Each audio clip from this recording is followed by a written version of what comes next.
Superior team जो है ना वो क्लियरली नजर आ रही है इंडिया, और जिस तरह से इंडिया खेल रही है और जिस तरह से इंडिया ने सारी अपनी प्लानिंग की हुई है, और बहुत सारी चीजें उनकी ऑटोमेटिकली ठीक हो गई है with Surya Kumar getting the form that he is getting. पिछले 2 मैच से लग रहा है कि वो जो कुछ 1 1.5 साल 2 साल से फॉर्म खराब हो रही थी ना, वो वापस आ गई अच्छी फॉर्म, और उसमें राइट टाइम पे brilliant and positive cricket bye team India. आप 3 मैच खेल रहे हो, तीसरा खेल रहे हो, 5 मैच की सीरीज है, वर्ल्ड कप सर पे खड़ा हुआ है, 13-14 दिन रह चुके हैं, 10-12 दिन रह चुके हैं, और अब वो वक्त आ चुका होता है कि जब आप अपनी अपनी जो गरारियां ढीली हुई होती हैं उसको फिक्स कर रहे होते हो। इस सब के बीच में बहुत सारे लोग कहते हैं इतनी क्यों रोटेशन कर रहे हो, ये क्यों कर रहे हो। Brilliant positive cricket. आप अपनी बेंच पे इनफ वर्कलोड मैनेज कर रहे हो। टीम तो इनकी बहुत अच्छी है। पॉलिटिक्स साइड या बीसीसीआई के जो मसाइल है या पॉलिटिक्स जो होती है, इन सारी पॉलिटिक्स में इनके प्लेयर जो हैं ये बेचारे सफर कर रहे हैं। इनका बीच में कोई ऐसे जमल दखल है नहीं, इनको तो जो कहा जाता है वो ये कर लेते हैं। तो जिसमें से इनकी जो पहले बात हो रही थी जब विराट खेलते थे, रोहित खेलते थे, उनकी प्लेइंग पे, उनकी परफॉर्मेंस पे बड़ी बात होती थी। लेकिन इस टाइम आज अगर आप ओवरऑल देखो तो इंडिया की बॉलिंग की आपको तारीफ करनी पड़ेगी। T20 वर्ल्ड कप जहां सर पे खड़ा हुआ है, वहां पे आज जैसे गेंदबाजी दिखाई है रवि बिश्नोई ने, भाई मैं तो समझता हूं कि आज उनकी जो बॉलिंग थी, और उन्होंने बिल्कुल भी न्यूजीलैंड के बल्लेबाजों को निकलने नहीं दिया। मैं समझता हूं कि T20 में जो सबसे एक अच्छी चीज रहती है एक बॉलर के लिए, वो रन्स ना देना है। ये जरूरी नहीं है कि आप विकेट टेकर बॉलर हो। एक होता है बजाना, एक होता है ठोकना, एक होता है गले में पट्टा डाल के कुत्ते की तरह घुमाना। वो हाल किया है भाईजान इंडिया ने न्यूजीलैंड का, और एक साइड में हम पाकिस्तानी है जिनकी मार्केटों की फटी पड़ी है T20 वर्ल्ड कप को लेकर। भाईजान हमारा इंडिया क्या हाल करेगी 15 फरवरी को, वो आज इंडिया ने किस्म का आपको डेमो दिखा दिया है कि इंडिया आपका 15 फरवरी को क्या हाल करेगी। बेटा खोल कर आपके अंदर डाल देगी, क्योंकि आज जिस तरह की इंडियन टीम ने बैटिंग किया ना, और भाई इंडिया खेला है बिल्कुल वर्ल्ड चैंपियंस की तरह। मतलब बैटिंग जो थी ना वो तो कमाल बैटिंग थी। और ऑब्वियसली बात है इंडियन क्रिकेट फैंस के लिए सबसे अच्छी खबर यह है कि सूर्या कुमार यादव फाइनली उन्होंने मतलब अपना जो उनकी वर्थ है, जो उनकी एबिलिटी है, वो उन्होंने शो की। लेकिन फिर भी आगा जी 15 वाला मैच जीत जाना, अपने भाई बांग्लादेश का बदला लेना है और इनको हराना भी, और साथ ही साथ जैसा कहते हैं ना फाइनल भी इंडिया से लंका में लेके जाना है। लेकिन जो हालात लग रहे हैं, मतलब कि न्यूजीलैंड इतनी बड़ी टीम है, राइट टाइम पे, और साथ में कुछ इनके क्रिटिकल डिसीजंस जो हम लेते हुए बहुत सोचते हैं, इन्होंने लिया ये सोचे बगैर कि गिल कितना बड़ा प्लेयर है। इन्होंने सोचा कि उसकी जगह T20 में नहीं बन रही है, तो सारी चीजें सही जगह प्लेस होती हुई दिखाई दे रही है। और ईशान किशन के लिए तो ये जिंदगी का सबसे बड़ा ऑडिशन था, जिसमें वो फ्लाइंग कलर से पास हुआ है। बस एक आध और ऐसी परफॉर्मेंस दे दी तो एक स्टैंप लग जाएगी कि ये वर्ल्ड कप में हर हालत में आपको एक्शन में दिखाई देगा। बिल्कुल ऐसे ही है। और अब प्रेशर तो देखे पहले ईशान किशन पे था, अगर वो लास्ट मैच में परफॉर्म ना करता तो शायद उसको रेस्ट करवा के अय्यर को खिला देते उस नंबर पे। अब प्रेशर टोटली संजू पे आ गया।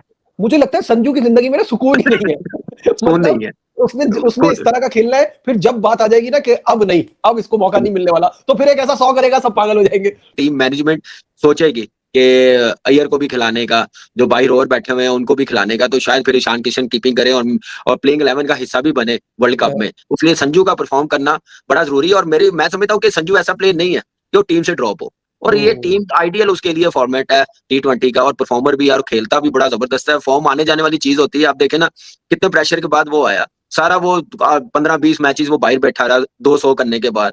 वो भी प्लेयर है यार, वो उस पर भी प्रेशर आता है, तो इसलिए अब और ज्यादा प्रेशर है। ईशान किशन ने रन कर दिए, सबको इनफ गेम टाइम दे रहे हो, और सबके बीच में out of syllabus Ravi Bishnoi आ गया जिसने कुलदीप यादव को ओवरशैडो कर दिया। वो एक अलग बात है, दोनों रिस्ट स्पिनर है, एक राइट हैंड एक लेफ्ट हैंड है, लेकिन still Ravi Bishnoi is much junior than Kuldeep Yadav. You will expect Kuldeep Yadav to overshadow him. But Ravi Bishnoi IPL में जैसा भी करता हो पिछले 1-2 सीजन से, लेकिन जब ये इंडियन कलर्स में आता है ये फिनोमिनल किस्म की बॉलिंग करता है। और आज कुलदीप यादव को ओवरशैडो करना यंग रवि बिश्नोई के लिए मेरे ख्याल से इटसेल्फ एक बड़ी सक्सेसफुल बात है, क्योंकि एक बड़े बॉलर को जो कि आपके साथ बॉलिंग कर रहा होता है, आप उसको ही ओवरशैडो कर देते हो तो भाई बड़ा मजा आता है, आपको खुद भी बड़ा कॉन्फिडेंस मिलता है। लेकिन इंडिया के लिए बहुत सारी चीजें अच्छी हो रही हैं पिछले 2 मैचों से। जो नए लड़के आ रहे हैं ना, ईशान को डाला परफॉर्मेंस, आज बोल्ड कॉल थी वरुण चक्रवर्ती की जगह आप रवि बिश्नोई को खिला रहे थे, उसने उससे ज्यादा बेहतर परफॉर्म किया। अब ऐसा नहीं कि वो वरुण से ज्यादा बेहतर बॉलर बन जाएगा, but the kind of the performance है। न्यूजीलैंड की जो बैटिंग लाइनअप है उसकी फॉर्म लगी हुई है, वो रन्स मार रही है, लेकिन इस विकेट के ऊपर जिसपे घास की लेयर थी, लेकिन ब्राउनिश घास है, डेड ग्रास है। ऐसी डेड ग्रास पे बैटर्स के लिए फायदा होता है क्योंकि बॉल स्लाइड होकर बल्ले पे आती है। ऑफ द पिच पेस कम नहीं होती। जसप्रीत बुमराह वाला बोल्ड याद करो जो उसने किया, उसपे बॉल की पेस ऑफ द विकेट कम नहीं हुई थी, यानी play to the wrong line और वो बोल्ड हुआ। क्या खूबसूरत बोल्ड था जिससे जसप्रीत बुमराह ने आज की शुरुआत की। तो एक तरफ था जसप्रीत बुमराह, एक तरफ था रवि बिश्नोई, और इस सबके बीच में एक ऐसा प्रॉब्लम है जो कि इंडिया काफी दिनों से एशिया कप से फॉलो होता आ रहा है, कैचिंग और ग्राउंड फील्डिंग। आज वो भी पिन पॉइंट थी यार, हार्दिक पांड्या ने क्या कैच पकड़ा है, ओए होए होए, इट वाज एन एब्सोल्यूट मतलब कहते हैं ना सांस रोकने वाला वो कैच था डिवॉन कॉनवे, और अब तो ऐसा लग रहा है डिवॉन कॉनवे बनी बन चुका है, मतलब हर्षित राणा का 5 दफा इस पूरे होम सीरीज में आउट कर चुका है, 3 ओडीआईज और ये सब कुछ मिला के 5 दफा। जब हर्षित राणा आ रहा है बोल रहा है तुम इधर आ जाओ, मैं तुम्हें नहीं छोड़ूंगा डिवॉन कॉनवे, तुम सीएसके की तरफ से जितने भी रन मारो मैं तुम्हारा क्रिप्टोनाइट हूं। But phenomenal bowling, excellent fielding, great body language, team की जो मैनेजमेंट की या जो डिसीजंस हैं वो भी एक्सीलेंट। लेकिन लोग वो है ना कि हमारे यहाँ कीड़े निकालने के तो मास्टर हैं। लेकिन रवि बिश्नोई से शुरुआत करते हैं। जिस तरह रवि बिश्नोई ने आज अपने आप को पूरा पोस्ट किया, इस सब के बीच में he got done with the figures of 18 in 4 overs with 2 wickets, it was an excellent comeback. और जिस तरह मैंने पीछे बोला कि कुलदीप को ओवरशैडो करना सिर्फ स्टैट्स के पॉइंट ऑफ व्यू से नहीं, अपनी बॉलिंग की वजह से, great accuracy, bowled wicket to wicket, occasional googly भी आ रही थी, कोई फ्रीबीज नहीं थी बैटर के लिए, और एक एक्सीलेंट किस्म का स्पेल रवि बिश्नोई ने प्रोड्यूस किया। लेकिन इस टाइम आज अगर आप ओवरऑल देखो तो इंडिया की बॉलिंग की आपको तारीफ करनी पड़ेगी।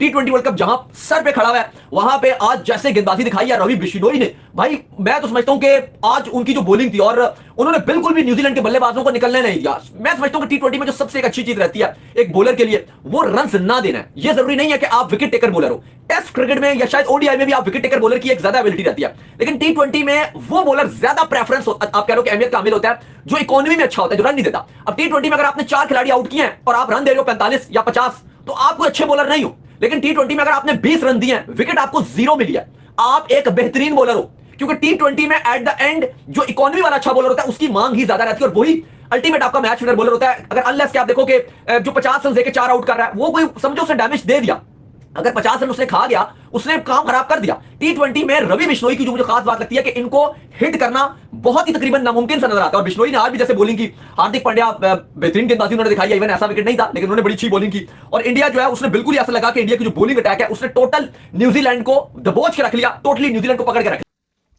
अगर आपको हमारी ये वीडियो पसंद आई है तो वीडियो को लाइक करके चैनल को सब्सक्राइब करना ना भूलें। हम ऐसे ही कंटेंट आपके लिए लाते रहते हैं।